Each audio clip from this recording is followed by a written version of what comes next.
Sometimes I go walking on the sand, noting how the ocean meets the land. It's huge for a parent of a young child to make the decision to entrust their child to another adult for a big part of their child's waking hours. You may deliver these to Henry. He's over by the window. Parents are invited to come and spend time in the kindergarten. And they say, oh my gosh, how do you get the children to do all these things? It was my wife's idea. Let's do this Waldorf thing. And I'm like, oh, really? I got to write a check. And but when I saw how the faculty was interested in my son and who he was and how they wanted to teach to him and to his whole being as a human being, I'm like, okay, I'm down for this. You know, let's continue. Most kids learn how to read and write in the lower school. And for us, it was really just learning how to kind of finding ourselves in like a young way and being able to go outside and just kind of play and working with others, actually. I think I learned more by doing that kind of a thing than learning how to read and write. Just recently, I looked over my studio art portfolio from last year, and the degree of feeling, the degree of emotion that is present in my work as compared to my public school work is staggering. We first came to the Waldorf school when Alexander was 4 years old and thought I was just walking into like what was considered a kind of neat private school. What I found has turned into something really incredible. It's an active learning that goes deep into their memory. They remember all of it. They know geography not because a map was handed to them. They're actually drawing a map, or they're making a topographical map out of clay. The word I would use to explain Waldorf education is authentic. It isn't just about the brain.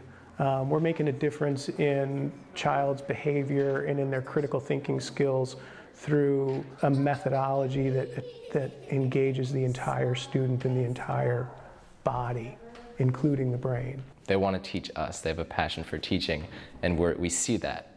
And so we're able to pick up on that. It's when I see that spark too in the students, and I see them smile, and I see them get it, and I see them write their own idea in the style of Shakespeare and Hamlet, and I say, oh my gosh, that could fit right in with that play that we're studying.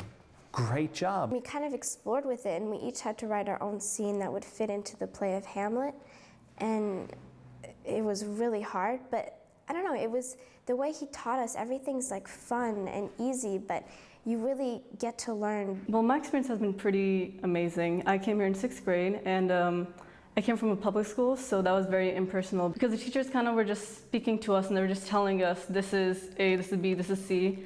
In Waldorf, they don't tell you what A, B, and C is. They kind of guide you through it so you learn yourself. Like, they'll never give you the answer. They'll tell you a question, and they'll have you discuss amongst yourselves, but they won't give it to you until you reach it, and then they're just like, that's it, eureka, you got it. It's a different kind of education, that it's definitely not just academic, that it's about how to be a real person in the world and how to know who you are in the world. You need to listen to, be able to listen to the material and define the essence of what it is that you're bringing, so that you're not spinning off facts and things that are not useful to your goal. I think that's something that people will skip over, is the arts, that they have no value. That's what people say, and Waldorf is very big on arts and science in collaboration. It's the way we all work together, and even when a new student comes in, we're able to click and everything just comes together.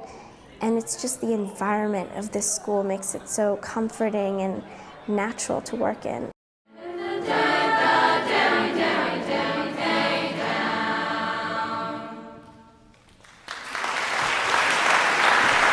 One of the best things is that everyone sings in the chorus. It doesn't matter whether you can match a pitch or not. It doesn't matter whether you've been in our school or not. Everyone's in the chorus.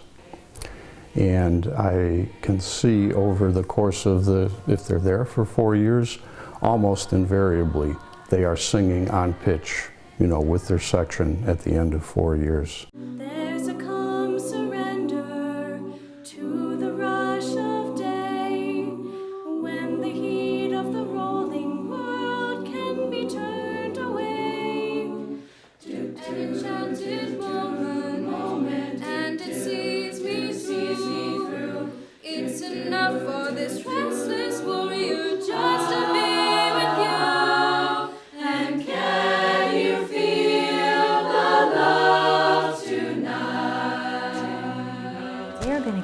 what was done with them in kindergarten in their hearts for their entire life. And it's going to affect how they feel about that time.